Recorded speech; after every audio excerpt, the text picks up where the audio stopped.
All right. What's up, guys? My name is Marco. I am a grateful, naturalized citizen to the United States of America, and Donald Trump is my president. With me, the one and only Pastor Sam, a great activist, uh, somebody who went to Mexico, learned the language, learned the history, and I was helping the two countries come together, right, Pastor? Is that You what you? bet. So how do you fell in love with the Hispanic community?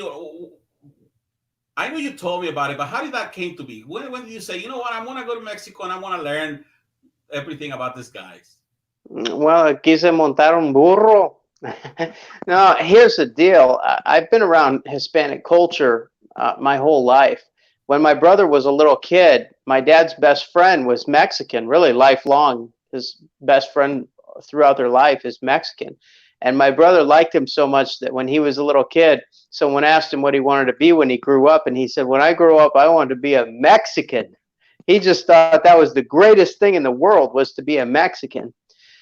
And over Not a time, cowboy, not a cowboy, not an Indian, but a Mexican. right? Not a fireman, right? Not a doctor, not the president of the United States. He wanted to be a Mexican, and so I guess these are just some of the influences on our life. But as time went on, I went to preach the gospel in Mexico, and I studied Spanish in school, but it was my worst subject. I was so bad at it. It's kind of you to let me speak a little bit of Spanish on your show sometimes, because I've really had trouble with it over the years. But I've fallen in love with the Latin people and especially the Mexican people, and I've noticed how much we have in common in our revolutionary history and in our history as warriors. I went to Costa Rica, and it's a beautiful place in its own regard. But one thing that I did not, okay, two things that I did not understand. One, they don't eat spicy hot food in Costa Rica. Everything's bland. No red hot chili peppers. No, nothing like that. And the other thing is they're pacifists. They have a pacifist constitution. They don't have an army. Just like whoever wants to be in charge, they let them be in charge. And coming from living in Mexico and living in the United States, that was so foreign to me. And remember, Costa Rica, like every other country, they have the heritage. They threw out the Europeans at one time, at least once. And, they have a festival up in the Indian village every year that over 500 anniversaries, they put on these masks of devils that they wore when they chased the Spanish out. And so they have that history, but it's lost. But in Mexico, it's in the anthem. God has given to you a soldier in every son. Remember. Yeah. So these are the beauties of our culture. And I have the six gun here behind me, this side, and it's part of our heritage as Americans in the Southwest. That our cultures combined. And I think that's beautiful, and I think it's something we need to focus on, Marco. These Democrats, they're always trying to sow discord, rich against poor, lender against borrower, the boss against the line infantry or the people that are flipping burgers or whatever. They try to build a division and a hatred, and we have so much in common. We need to focus on that. And so I've kind of become an ambassador for that. Hey, look what we have in common. Let's stick together. Most Hispanic people love life. There's only a small criminal element, just like in white America, just like in black America. There's only a small criminal element, and they're the enemies of us all. And the rest of us, we want to live. We want to build our communities. We want to build a better America and a better tomorrow. We want to protect ourselves from external aggressors like the Chinese. And so I focus on all that. Let's get it together. Let's look at what we have in common. Yesterday, I watched a movie. Well, I watched three movies. I watched Nacho Libre, which is a movie I love. I love Nacho Libre. And my wife, she was laughing because I use a lot of the stuff that he uses. This guy, he says the Mexican culture in a different way, right? Like the 40s, lucha libre was a big thing. Well, you have a máscara there. Lucha libre. Yeah, yo soy luchador. Yo sé luchar. Lucha Libre was like the, I guess you can say it was like the Super Bowl of the Mexicans back then, right? And then you have I watched El Zorro 1 and El Zorro 2, and Oh, El Zorro 2 has got so much history in it of how much Hispanics have helped the union throughout. Like they're the ones that got together to help California become part of the union. And it and was they were so proud to become Americans, to join the United States, to be citizens of California and citizens in the United States. And that's a heritage that continues today, as people come from all different places and they take the oath to be faithful to the United States of America and to love it and to defend it. Many mighty soldiers have come from other places, and we have it in common. I love Zorro, especially those two, 1 and 2, and yeah, they talk about all that. How the European Spaniards are trying to take control, and they have this greasy deal, and they're going to run the show, and the people are not going to be free. They're going to take the gold out of the ground and steal it from them, and that's when Zorro rises up. And so, yeah, Zorro is very much like the luchadors. We have that in common. So I'm thinking of creating a Twitter account called El Zorro and help Hispanics liberate themselves, because what the Democrats have been doing, they have replaced that pride, that honor of being a Hispanic that helps this nation, with this new counterfeit version of Hispanics that are against this nation. Right. I went to the museum in Chihuahua, and they had an entire exhibit on Cholo culture.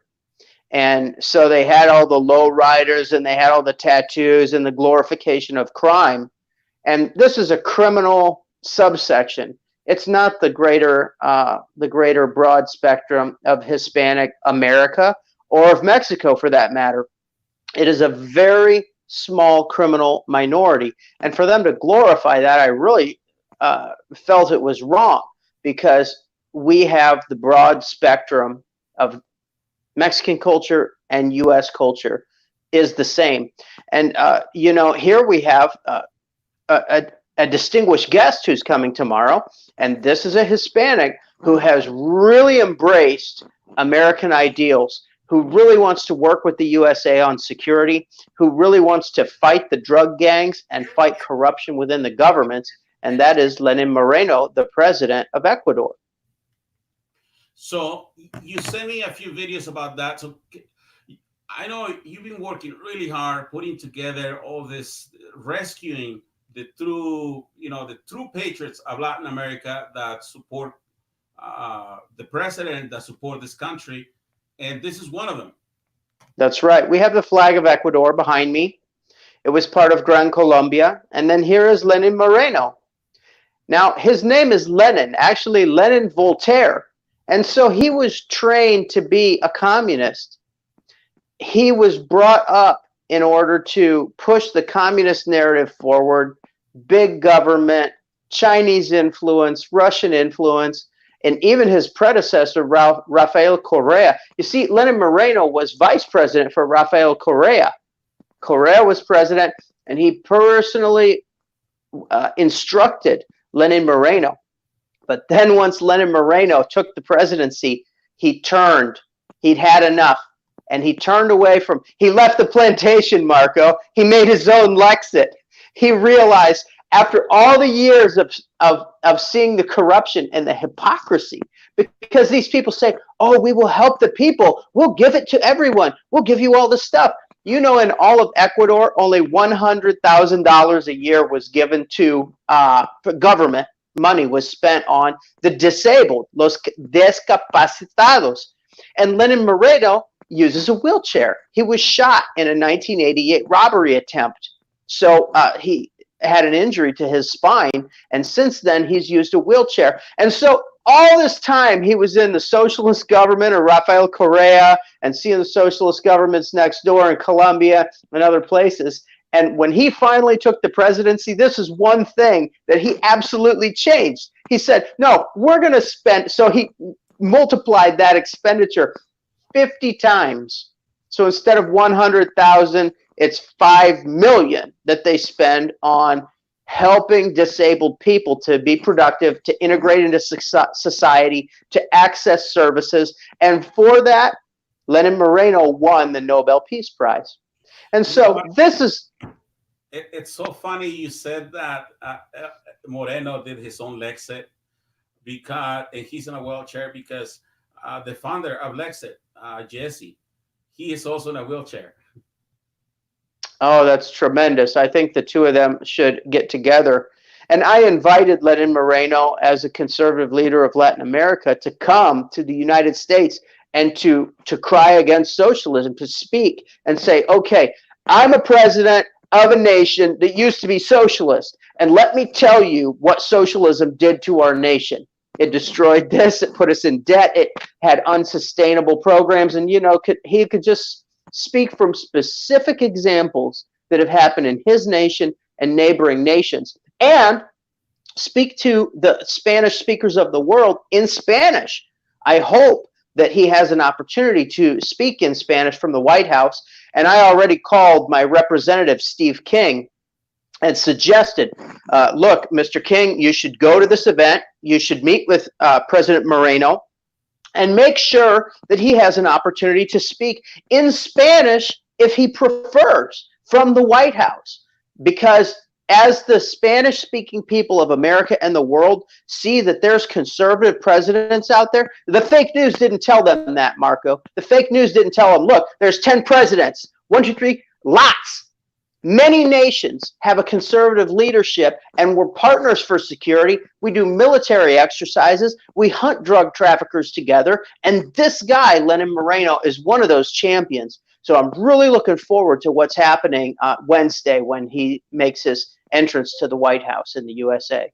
Now, me and you, we haven't been able to go live in our regular show, but because they got a new server, so we're trying to do things at a bigger scale here. But recent things, you were at the caucus, so you saw how they tried to say, oh, we're the only ones that created a Spanish-speaking caucuses, and then they wanted to kidnap the narrative there.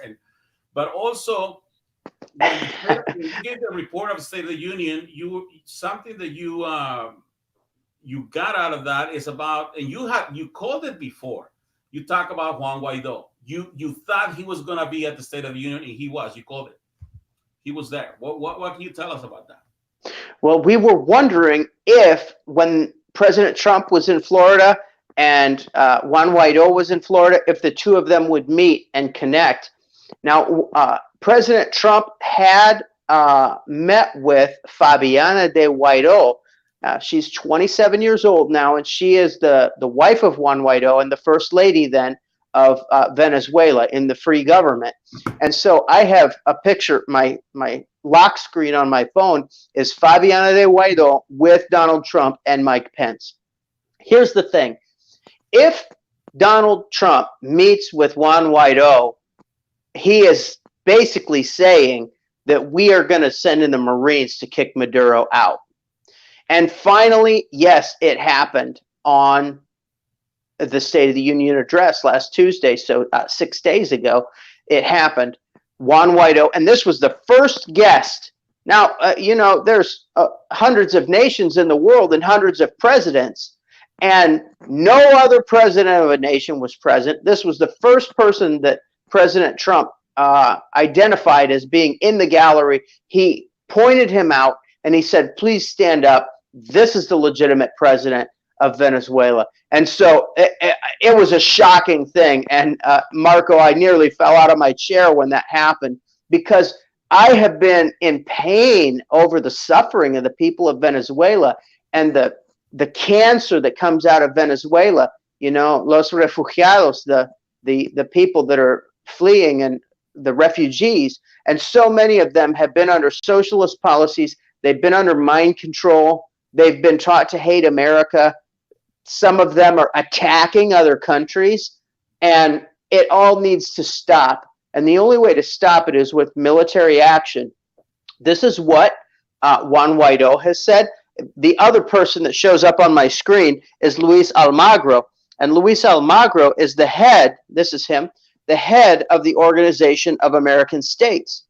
This man turned conservative, and his country of Uruguay did not even want him around. They said, "You're not even welcome here."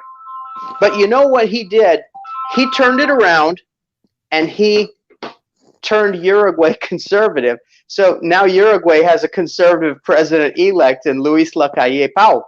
We are winning in so many respects, Marco. You know, the Democrats are trying so hard to keep the brown people on the plantation, and they're running from it. They want to open businesses. They want to cook food and sell it. They want to build products. They want a cowboy. You know, son famosos por vaqueros.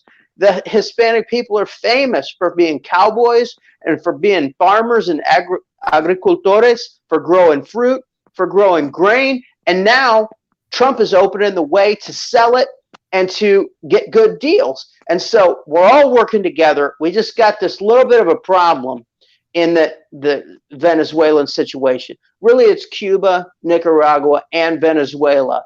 And those three are kind of working together to spread socialism and to keep Chinese and Russian influence in the Americas. And now we're getting ready to throw them out. Now, one thing that I think Donald Trump is not just making America great again, he is also making history great again, because I have been going back. I watched a documentary on Pancho Villa the other day, and I watched about the United States has a history of recognizing presidents when there's conflict in these countries, and they did it with Mexico too. Pancho Villa fought for the candidate Francisco I. Madero. Francisco I. Madero said the system is rigged. Is that what Trump said? It's rigged. Okay, this is what Francisco Madero said. He said the system is rigged. He said that the election would not be fair. They said, oh, Francisco Madero, he has no experience in politics. The same thing they said about Trump. He was a businessman. His father was a businessman. He was from the north of the country. 5 things that are exactly the same between Francisco Madero and Donald Trump. And when he became a serious candidate for the presidency, Porfirio Diaz, the corrupt dictator of Mexico, threw him in jail. The same thing that's happening to Tony Hernandez, the brother of Juan Orlando Hernandez, the same thing that's happening to a lot of patriots within Latin America is they're being threatened with jail time, and some of them are prosecuted and some of them are in jail. You know that I am a supporter of Tomas Yarrington. I feel like he was falsely accused.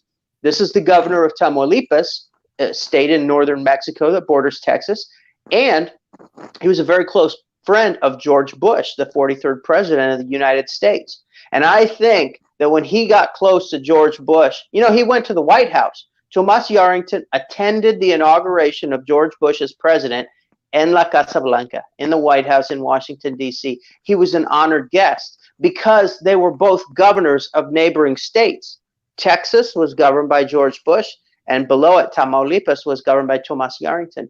But when you get close to somebody like George Bush or Bill Clinton, you see all the devil worship and all the weird things that they're into behind the scenes. And for that reason, and because he was a viable presidential contender in Mexico, he was accused of being in concert with the drug traffickers. So his trial is coming up very soon. Do you remember that movie, Zorro, where this guy, his name was Johnny Love or some I can't remember his name, but he was actually eating out of a jar, and he had the head of Joaquin Murrieta in that jar, which was the brother of the Murrieta brothers.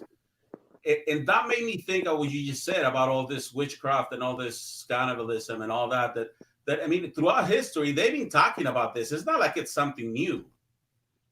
Well, this is how I first came across Tomas Yarrington, as I was preaching in Tamaulipas, and there was a lot of witchcraft and sorcery for hire. Now, I know Americans don't believe in that, but you're going to have to face the truth that these people kill animals and they kill people because they believe it gives them demonic power.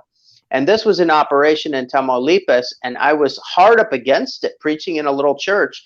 And it's all fun and games until people close to you fall sick and die and come down with terrible afflictions. because of the power of voodoo and Palo Mayembe and things like that. Santeria, different strains of basically Caribbean and indigenous syncretized Catholic sorcery. Anyway, the police, the people in this town were very angry that this person was practicing sorcery against them, and they went to the police, and the police said, hey, hey, hey, hey, freedom of religion, it's guaranteed by the Constitution. You guys can go to your little church and raise your hands, and she can go jump over the fire.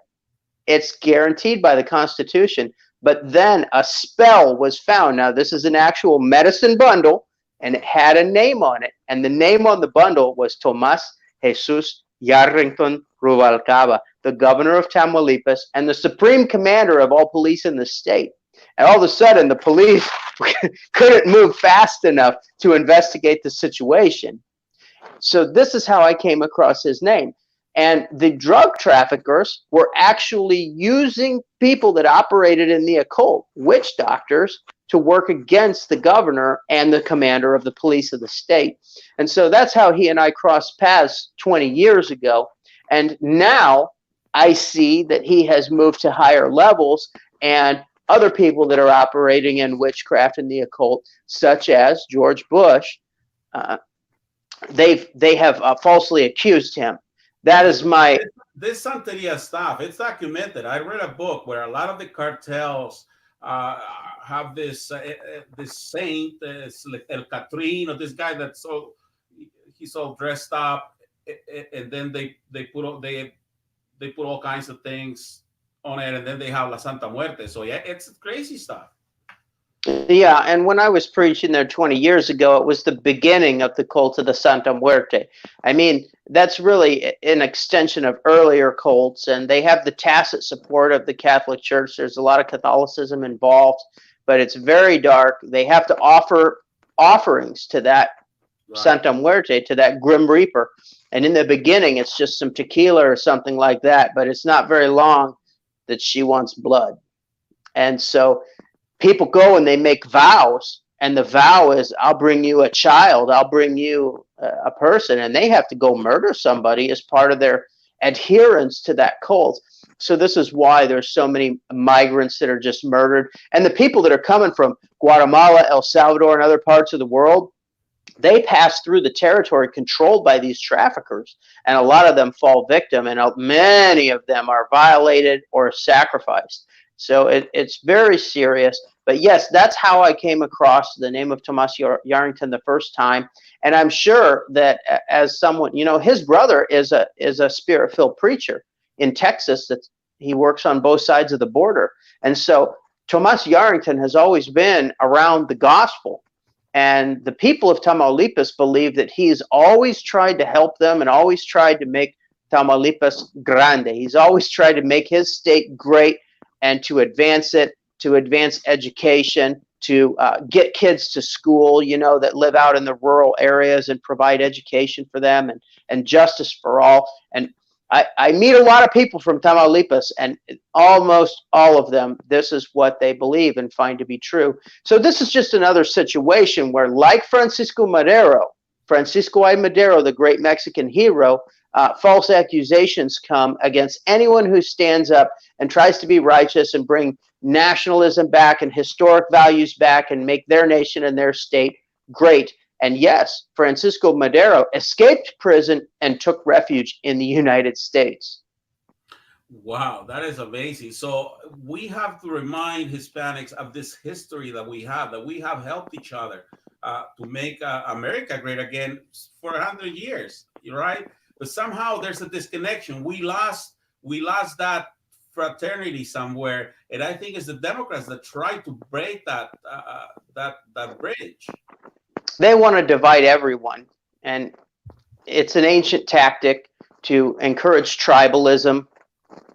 And they say that our nationalism is bad. Really, their tribalism, where everything is segregated by race, economics, any characteristic that they can divide people on, they will. And we want to be unified. We're one nation under God, indivisible, with liberty and justice for all.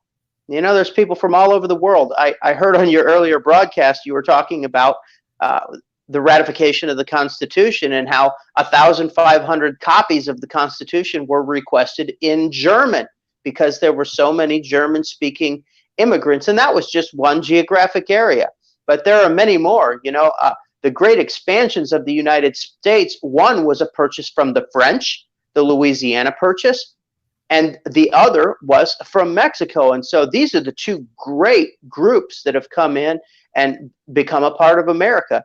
And we're glad to have all of those additions. And if we can somehow remind people, look, this conversation has been happening for a while, and we won. I mean, we at the end we win. We need to just see that what Trump's doing is he's just saying, hey, because Trump has created something that no other president had created before, which you have this black voices for Trump, you have Latinos for Trump, you have women for Trump. And the reason he has done that is because of the division that the Democrats have been pushing. We're overcoming it bit by bit. And there's even globalist organizations that President Trump has turned around.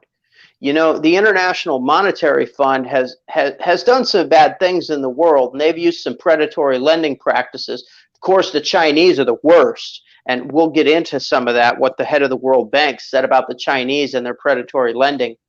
But the whole reason that Argentina stayed afloat during the 4 years of Mauricio Macri, conservative president, a great guy. By the way, he had his birthday, I think, yesterday, 61 years old.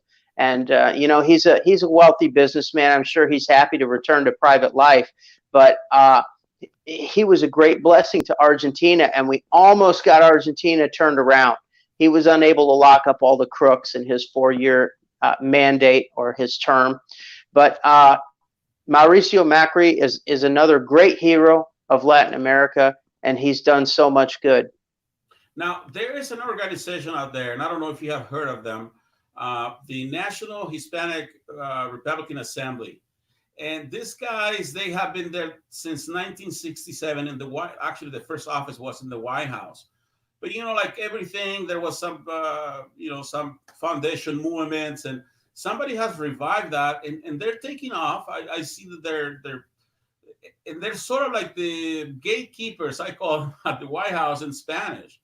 So somehow we need to knock on the door and see how we can get some collaboration, if you will. So because I know you're very interested in seeing what's coming out of the White House in Spanish and how these presidents are being welcomed and what we're doing with their activism in America. Well, I did call the White House and scold them when the president of Paraguay was there. And I said, listen, the president of Paraguay appeared, and the press just immediately started asking questions to Donald Trump about something totally unrelated. And they ignored this president of a sovereign nation and a military ally, a major security ally in the heart of cocaine trafficking, cocaine growing South America, and they just flatly ignored him.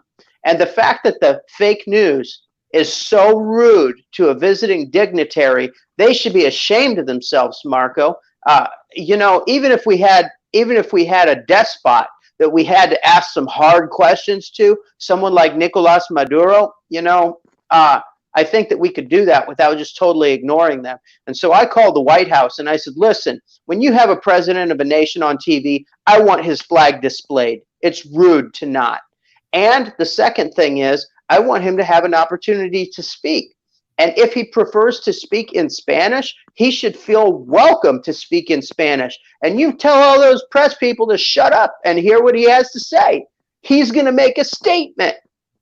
And so many of these presidents support Donald Trump. They started the movement, Marco, before there was a Donald Trump, at least as president. Sebastián Piñera was in office, Mauricio Macri was in office, and many, many more. Carteles in Paraguay, and many more. And now there's at least 10 conservative presidents, and if you just give them a chance to talk, they'll say, hey, socialism has been very dangerous. They'll speak to the Spanish-speaking peoples of the world and of the United States and say, listen, it's a lie. They'll promise you $1,000. They'll promise you, food stamps or whatever. It's better to have a smaller government, have it out of your way, have a solvent government and not an insolvent government, and a smaller government. And if they do that, man, we'll turn the tide, which is what really needs to happen. We need to get rid of the communist scourge in Latin America. So where do you see this Juan Guaido? Because I've been following, I've been following this, and it's just. But now, I mean, he doesn't get any better than that. Donald Trump recognizing this guy as the president of Venezuela. I mean, that's it. I mean, you would think it's game over. If I was Maduro, okay. I would probably okay, so it's been 6 days, okay, since that happened, and a lot has happened in these 6 days. First of all, an embassage from Juan Guaido's government was entering back into Venezuela, and they were turned around on the Caracas-bound flight. They were prohibited entry. Every time a provocation like this happens, we're getting that much closer to war. Then there was a rumor that Russia was organizing asylum for Maduro to flee Venezuela and for him to step down from power and live, and Trump is open to that. Trump's like, okay, here's the deal. You leave, we won't come in and shoot the place up. Now, this has been an offer for a long time, and Elliot Abrams has said it, and Mike Pompeo has said it. They make their very clear statements. Maduro renuncia. Maduro, just leave. Just leave. We'll have an election. We'll have a ruler that the people want that's going to be fair, and we'll take off the sanctions. You can pump oil again, build stuff, and we won't penalize you. Now, Sergey... What about this other guy there? This other guy that's there, they think that he Diosdado Cabello. Yeah, Cabello. Okay, let me get to him. Because he made a statement about...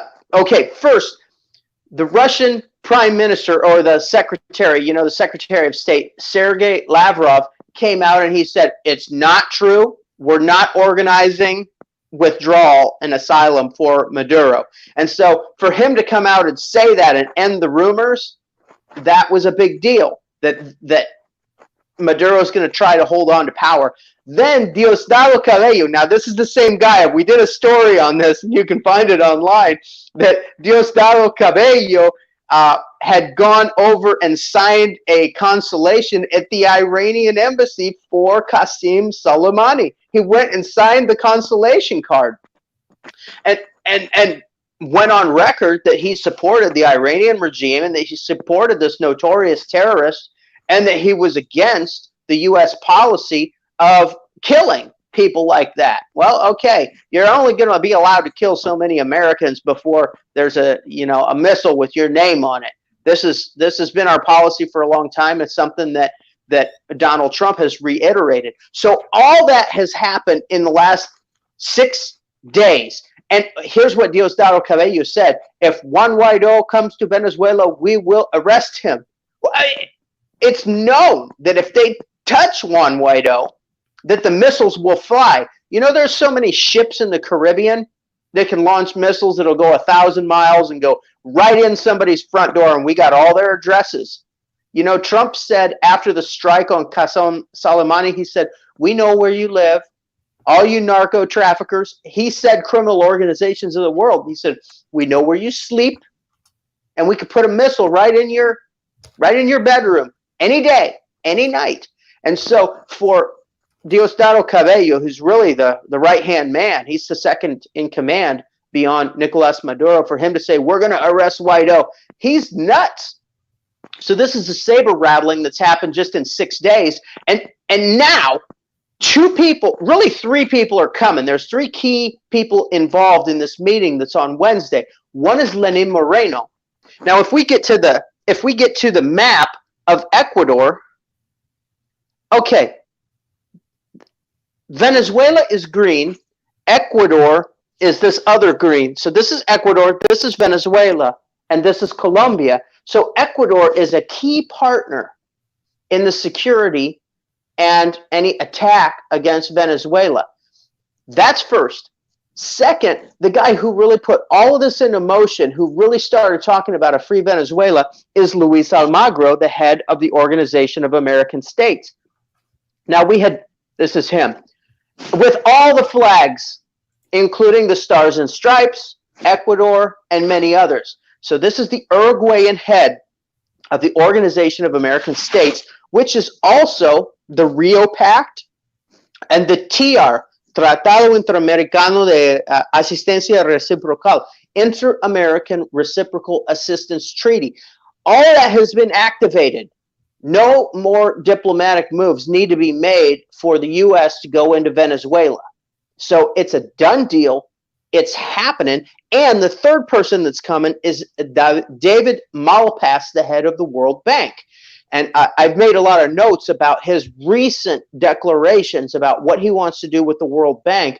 But see, this is one of the globalist entities that Trump has taken command of, and we're going to use it to start to rebuild all of these nations where there's not going to be refugee catastrophes. We're going to go in and fix it. Small business, investment, manufacturing, mining, agriculture, jobs. So all this is getting ready to happen, including a reconstruction of Venezuela after the removal of Maduro. It is imminent. So would you say that there's going to be a good time to invest in Venezuela soon? Well, yeah, a lot of Venezuelans want to go home that are in Miami. They're in exile. They want to go back and rebuild Venezuela. Look, El Salvador 1 year ago was filled with criminals so bad that an American could not even really set foot in the country. It was the Wild West. It was beyond Thunderdome. And they got a conservative president in just by an act of God. And if people don't believe that God is on our side, just look at the case of Nayib Bukele. He and Lenin Moreno, they were both trained to be communists, but they both left out of that. And they both decided, no.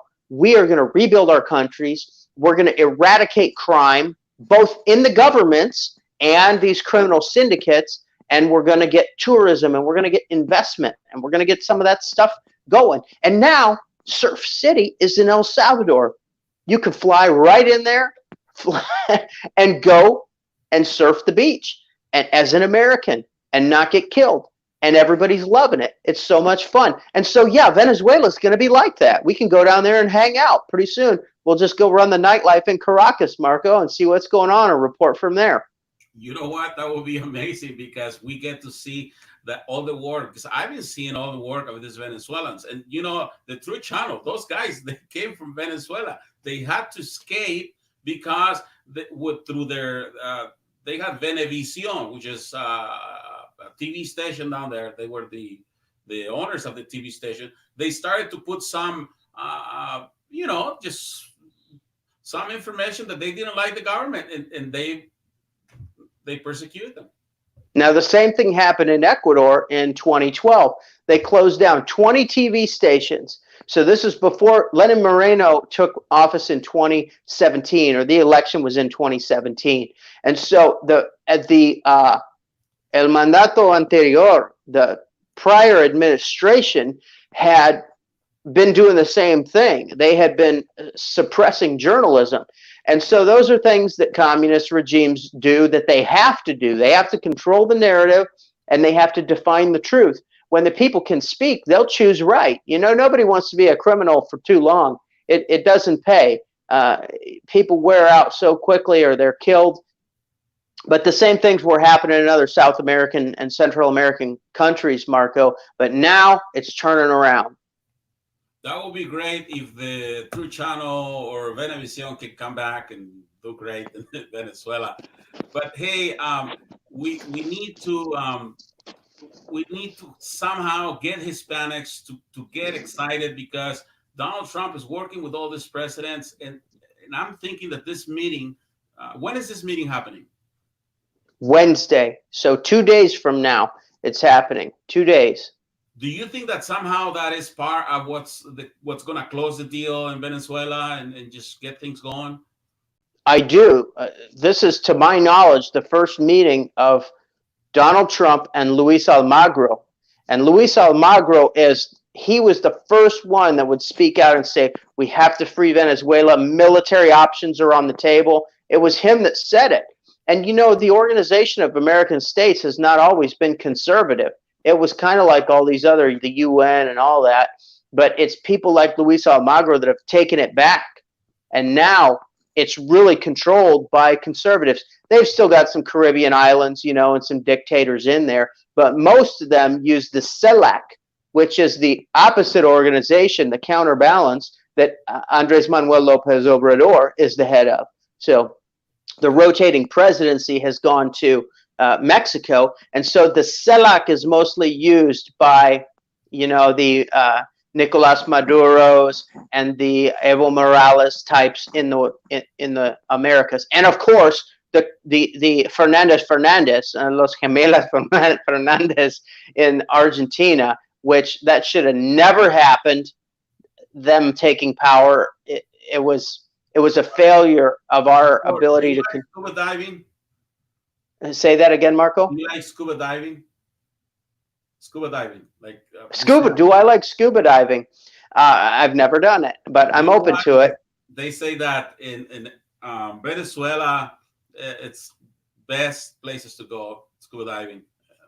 Oh yeah, they even have islands that are part of their nation, in Mar Caribe, in the Caribbean.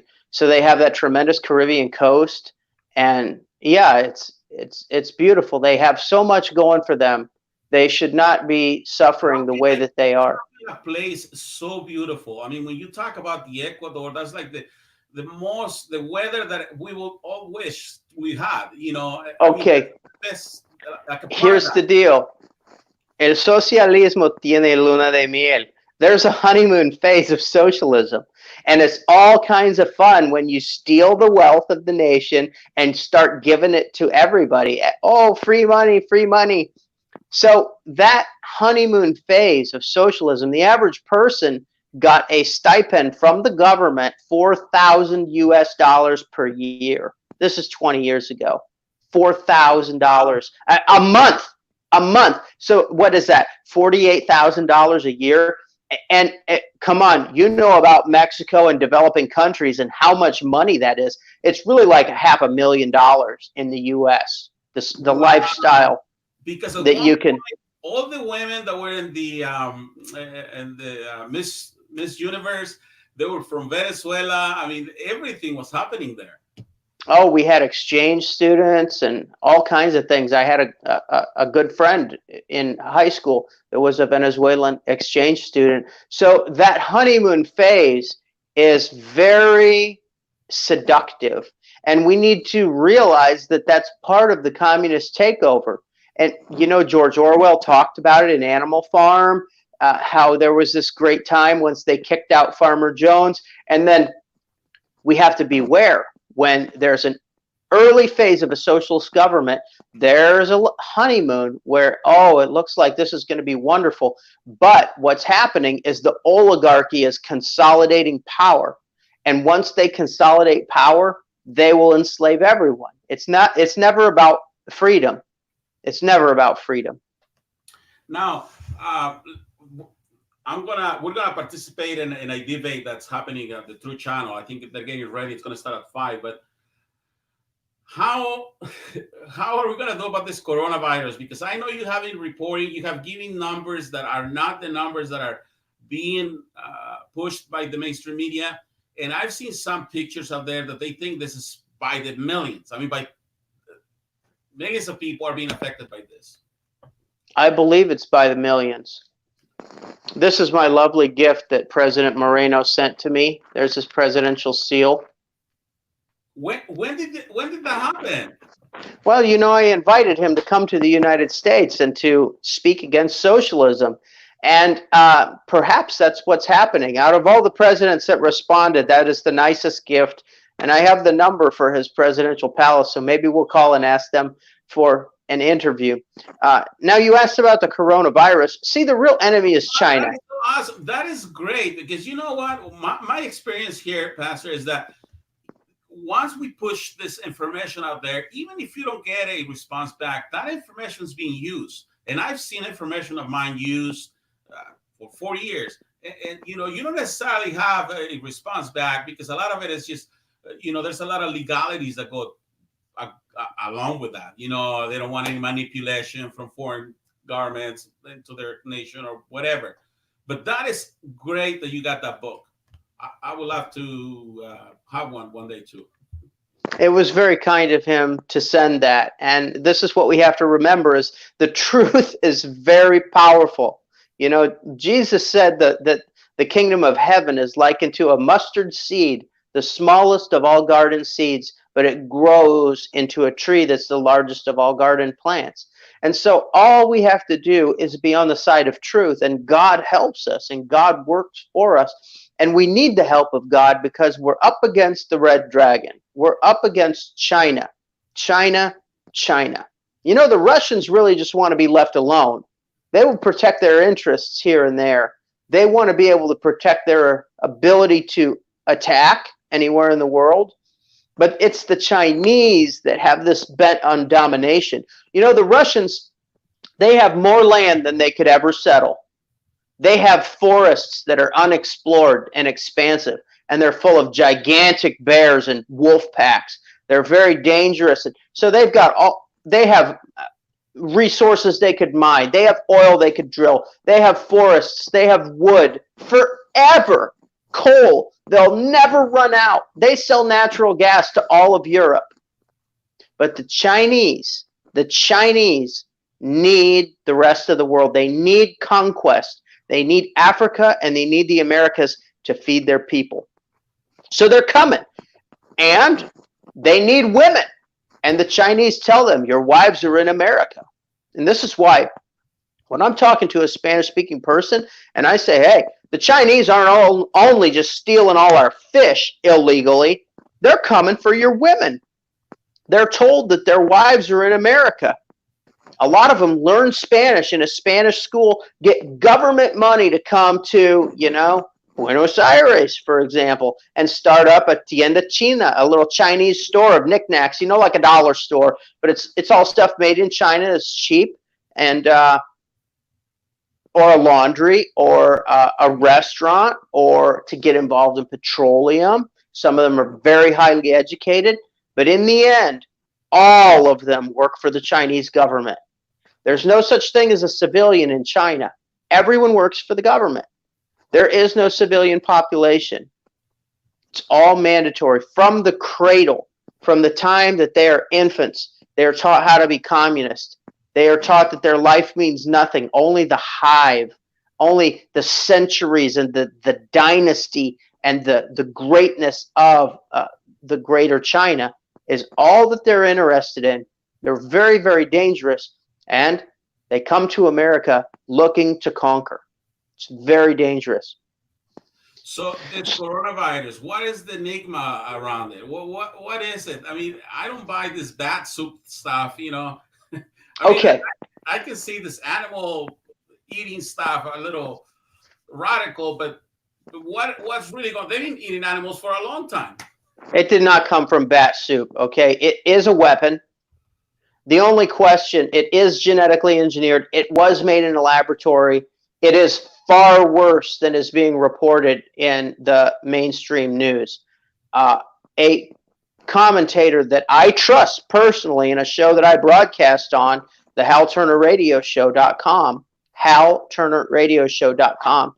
Now, a lot of people don't like Hal Turner because he can be brash, but here's the deal. Hal has connections within governments of all the world because he worked for the FBI in Counter-Terrorism Joint Task Force, and he worked extraterritorially. So he worked all around the world. He worked in Arabia, he worked in Asia, hunting terrorists, and he has personal friends in these governments that are up very high, generals, people in security at the highest levels, people in diplomacy, and they call him on his satellite phone and give him information, and he says that over 2 million people have died from the coronavirus. Died. And another news outlet said that it is race specific, that it mostly affects Chinese men of military age. A race specific bioweapon would have the most difficulty in Latino America. And here's the reason why. In the state of Oaxaca, Mexico, there's 88 languages. They call them dialectos, dialects. There are so many tribes, and they're all genetically different one from another. And then you have Asian ancestry, you have European ancestry mixed in with all these diverse Indian tribes, and the vast majority of Hispanic peoples of the world and Portuguese-speaking peoples of the Americas, they are mestizo. We are not racially uniform. The Chinese are the most racially uniform people in the world. And there are little, just small differences that a virus can be tailored to attack a certain group. So they're the And there are many nations that are trying to do this. Even amongst the white American, like myself, there's French ancestry, there's English ancestry, there's Irish and Scottish, and there's Scandinavian ancestry. You know, somos muy mezclados. We're very, very mixed peoples. And the Chinese, they are 98%, something like that, one ethnic group called the Han Chinese. And so they are more susceptible to a race-based weapon than any other culture. So I've kind of gone off on a tear there, but this is the first thing. It is a weapon. It is designed to target Chinese males of military age. So that only leaves us two questions. Did it escape containment, or was it desplegado? Was it a deployed weapon that was meant to cause damage to China? Now, I tend to believe it's a deployed weapon, which then the question is, who did it? Did the globalists of the world that want to kill everybody and reduce the population do it? You know, the other person that can do it is God. And the Bible says in Romans 3 and 5, it says, "Is God unrighteous that taketh vengeance? God forbid." You know, we think that a violent act that kills millions of people is unthinkable from the standpoint of Christianity, yet the Bible is full of such acts. One time the angel of the Lord went out in the night and killed 186,000 soldiers that were laying siege to Jerusalem. And so here in the last days, we have to expect that God is going to do that again. So I'd just like to go over some of the reasons why China is a major enemy to the Americas. See, this is why we haven't come into Venezuela to free the people. There's millions of people that are suffering horribly in Venezuela. And every Hispanic person knows that Venezuela is en gran sufrimiento, in great suffering. So why haven't we gone in there? Okay, we've been rebuilding the military.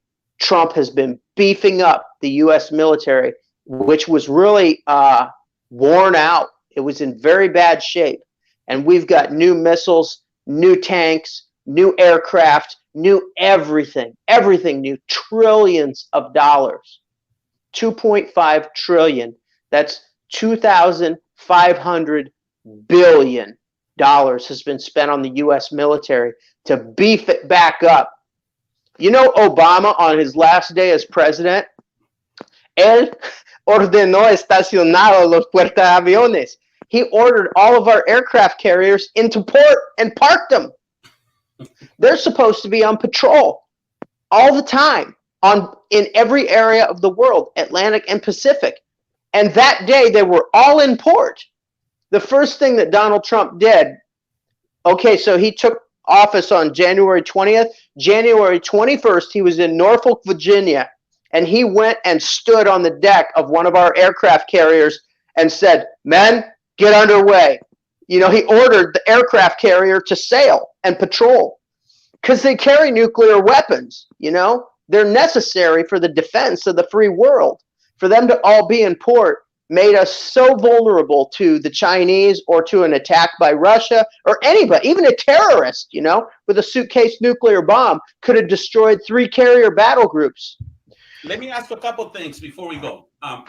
One is the way you see all this doctors and nurses dressing up.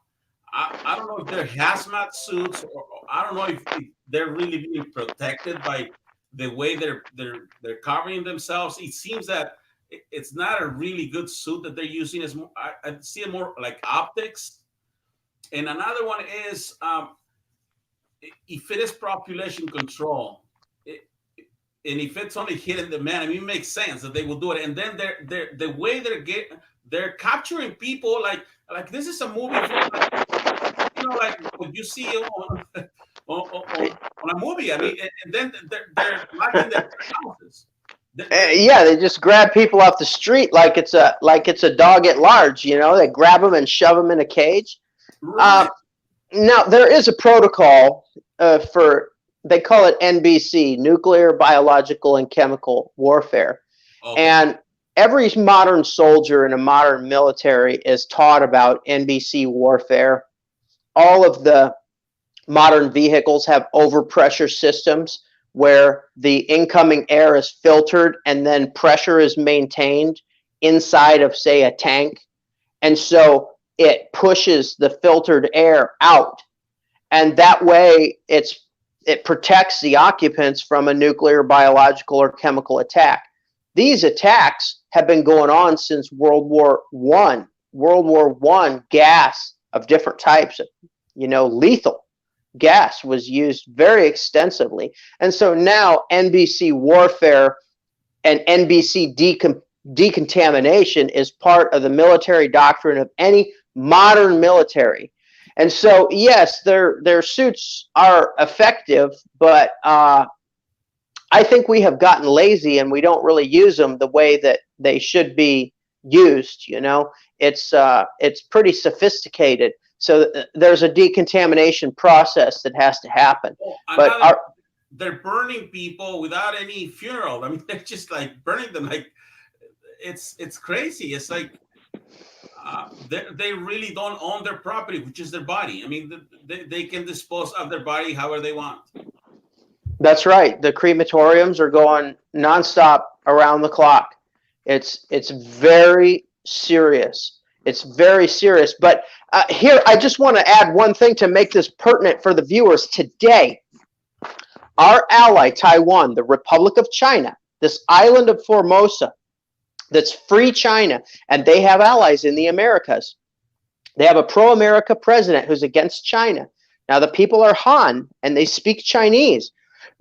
But they're free people, Marco. And today, this morning, early in the morning, the Chinese Air Force fighter jets and bombers flew from China all the way around their island of Taiwan and back to China. And the Taiwanese Air Force scrambled, F-16s armed, missiles on, ready to get it on, ready to fight them, because they're always threatening to invade Taiwan. And we're treaty bound to defend Taiwan, the United States is. And it's a very important bastion of freedom. They just have a strait in between Taiwan and China. It's 90 miles wide, and that's their only protection. And this is a small nation of 24 million people against China's 1,700 million. And they always say, we're going to come over and crush you. And so today, the Chinese made this very, very aggressive move of patrolling and circumnavigating that island. And so it's very serious that Chinese are trying to take over the world. And so when I say that I suspect that this is a biological weapon, the coronavirus, and that I suspect that Trump may have ordered it released, and if he did order it released, then I support him in that. And even if he didn't order it, the prophets will. I just want to be able to outline some of the reasons why China is such a danger. They're stealing fish from all over the world. They don't respect international law. Their ships go right into Korean waters, right into Taiwanese waters, and just steal all the fish. They just scoop them up, and then they take off. They're also taking our technology. They don't respect any copyrights. Absolutely, they steal technology. They're very adept at it, and for them, that kind of theft is a very high virtue. It has cost them as a nation that they don't understand our integrity or our Christian values at all. There's no real resistance in China. All these nations in the Americas where there's socialism, there's a group there that wants to not be socialist. That's not so in China.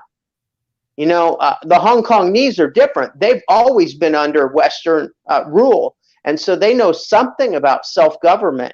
But in China, they have stamped out all Christianity, all true Christianity. They just have their government churches where they teach socialism is good and a good Christian is a good communist. So they don't understand Christianity at all. It's very, very dangerous. And they've been very aggressive in our hemisphere by coming for our food. Well, hopefully we can be on the True Channel tomorrow, and then we can do our Spanish regular program. But so what do you think we should expect then? What should we look for in the next 3 days? Just make sure that this Ecuador president gets welcome, and we should just, I don't know, tweet about it, his stuff. Well, I hope that he speaks in English and Spanish. I hope that he's given a platform, and the president can make that happen. The President Trump can make it happen. We just got so much fake news right now. The other person that they're meeting with is the head of the World Bank, David Malpass, and his focus is not like the Federal Reserve and Janet Yellen and all of them. His focus is on building small businesses, making credit available to, the el bolero, el taquero, the people that are shining shoes and cooking food on the street. And this is how we build an economy from the ground up. Small manufacturing, little shops, 3-4 people. And so the World Bank is trying to come in and be of assistance to a place like Ecuador, to a place like Venezuela once Maduro is removed. He talked about how China controls developing economies with predatory lending. And of course, U.S. banks have done this too in past times. So it's really good that we have a head of the World Bank that's talking the other way, that we're going to not make predatory lending. We're not going to. You mentioned that because a lot of the predatory lending was funded by China. All those conventional loans came from there. And also here in Northern California, the whole Silicon Valley around, it's being purchased by Chinese. That's right. They're buying up our agriculture, and they'll even cause a catastrophe. One question that we need to ask, and let me just throw 3, 4, 5 of these out on the table. What if the weather warfare that's happening in the Americas, our historic floods that destroyed a lot of our livestock in the Midwest, that have drenched California and threatened dams to collapse and things like that, what if that weather warfare is from China? Because they've replicated our technology that we know. We have the patents. We know it exists. We know about HAARP. And HAARP was the 1.0. Now there are atmospheric chargers, and there are seeding programs that are far beyond what HAARP ever was. And the Chinese have them. And they even brag about it, that they're using these systems to try to boost their own agricultural output and prevent droughts in China. Okay, so what if the Chinese are using advanced weather warfare to cause those type of problems in the United States and our allies? Who's a real thorn in the side of China is President Piñera, Sebastián Piñera of Chile, because he's conservative. He's the one that really started the Trump revolution, and they're so mad about it. They're having their worst drought ever, years-long drought. And we really need to pray for Chile that they'll get nice, gentle rain and be able to save their crops and their vineyards and things like that, because this is a nation that controls a lot of coastline in the Pacific Ocean. And so we need Chile as an ally. But what if it's the Chinese that are causing that drought? It's a possibility. Another question we need to ask is, before coronavirus came the ASF, the African swine fever. This is known to be weaponized. It has been deployed before. It is said that in 1971, the swine of Cuba were destroyed by the African swine fever, and that was a biological attack by the United States to destabilize the nation. I will let the viewers do their own research on that, but the fact that a horrific outbreak of African swine fever was the predecessor before coronavirus, right when we were in the midst of a vicious trade war with China and trying to collapse one another's economies. And then on top of that, on top of the woulda, coulda, shouldas, there's the ongoing fish thievery and really the controlling of entire nations. You know, this C-130 Hercules exploded mid-flight over the Drake Passage. You and I covered that. By the way, all of this is on my Subscribestar, subscribestar.com/Gospel Gunslingers. That's the home of Pastor Sam's Latin America War Report and Migrant Invasion News. Or someone can just, on any search engine, put in Gospel Gunslingers, one word, and it'll go right to me, and you can find some of my research and publications. But I discuss at length how this C-130 Hercules was an unknown, and all the evidence to me and my evaluation points that it was a missile strike. And who would do that? The Chinese, that are furious that Sebastián Piñera is resisting them. They're even when they activated Venezuelan immigrants and riots and fake news in his country trying to, dethrone him, get him thrown out of the presidency, he hung on, and then this terrible military accident happens. The same thing happened in Taiwan. A military helicopter with their #1 head of defense explodes and crashed and killed all of them, their top generals in the nation. And all the American allies. See, Taiwan only has a few allies in the world. They have maybe 15, but out of those allies, only 4 of them are land nations. All the rest are islands. And all 4 of them are in the Americas. And all 4 of them made a decree, no Chinese come in from coronavirus. So it's very interesting how coronavirus, whether it was intentional or unintentional, it is changing the face of the warfare of our free hemisphere against China. And that's really a slap in the face that no Chinese or anybody who's been in China can enter any of those countries.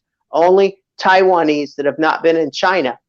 And okay, so those 4 countries are Belize, Honduras, Guatemala in Central America, and Paraguay in South America.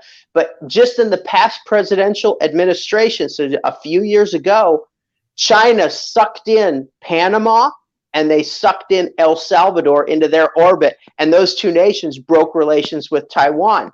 And now both of those nations have closed the door to any Chinese travelers. So we might get those allies back. They may switch back to Taiwan, something that you saw Nayib Bukele's interview where he is president of El Salvador. He said, we can't just switch back from China to Taiwan. Our job as a small nation is to work with the world as it is, not as we would want it to be. It's not to change the world. Our nation of 6 million people, we have to work with things the way they are. We're not going to wrestle China.